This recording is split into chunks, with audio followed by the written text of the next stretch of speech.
नमस्कार साथियों, मैं डॉक्टर मुनीश खुराना, एक प्रैक्टिसिंग सेक्सोलॉजिस्ट, दिल्ली के एक सुप्रसिद्ध हॉस्पिटल संत परमानंद सिविल लाइन से आज आपको इस sexual and reproductive health awareness day पर अपनी ओर से शुभकामनाएं देना चाहता हूं और भगवान से ये प्रार्थना करता हूं कि आप सभी को न केवल फिजिकल और मेंटल हेल्थ दे बल्कि सेक्सुअल हेल्थ भी दे, क्योंकि ये तीनों ही आपस में इंटर रिलेटेड हैं। जैसा कि WHO ने भी माना है कि sexual health is a state of physical, emotional, mental and social wellbeing in relation to sexuality.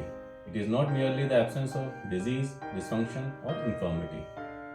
पुराने जमाने में ये सोचा जाता था कि सेक्सुअल प्रॉब्लम्स खाली साइकोलॉजिकल इशू है, पर नई स्टडीज बताती हैं कि ये सिर्फ साइकोलॉजिकल इशू नहीं बल्कि फिजिकल और साइकोलॉजिकल फैक्टर्स का इंटरप्ले है।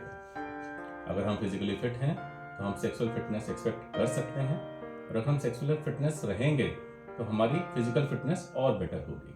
इसलिए सेक्स को भी एक एक्सरसाइज कहा गया है, परंतु ये दोनों भी हमारी मेंटल हेल्थ पर डिपेंडेंट हैं। अगर हम स्ट्रेस फ्री हैं और पॉजिटिव अप्रोच के साथ काम करेंगे तो we can expect better physical and sexual health.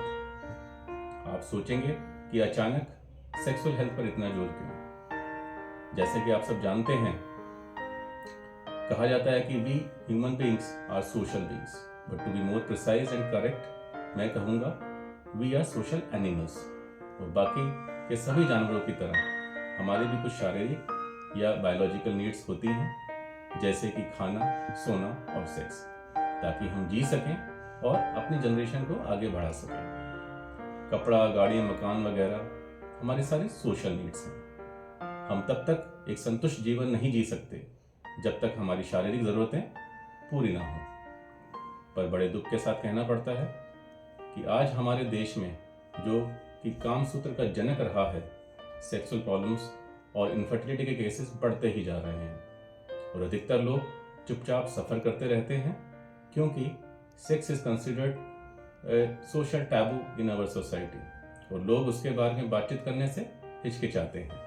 और हमारा सबसे बड़ा प्रॉब्लम्स का कारण है लैक ऑफ सेक्स एजुकेशन।